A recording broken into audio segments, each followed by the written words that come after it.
Alam nyo ba, kahit saan ka pumunta sa mundo, may Chinese talaga. Ibig sabihin, laging may Chinese restaurant nearby. At dito sa Southern Metro Manila, may hidden gem kung saan matitikman mo ang homemade Chinese food. Yung lasa na very familiar sa ating mga Philchay. Tulad na lang ng mga idol natin na sila Anya Thunderson, Achak Justin, Sam, and Marcy. So welcome to South Mandarin Restaurant located inside BF Homes, Parañaque. More than a decade na sila dito. At kung papasok ka, ramdam mo agad yung classic Chinese restaurant vibes. At may rolling dim sum cart pa nga sila. And the best part, may 25% discount sila on dim sum, siopaw, congee at mami every 2 to 5 p.m. daily.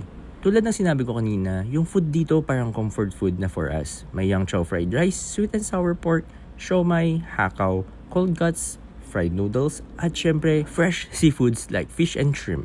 At pag sinabi kong fresh, fresh talaga kasi meron silang sariling aquarium dito.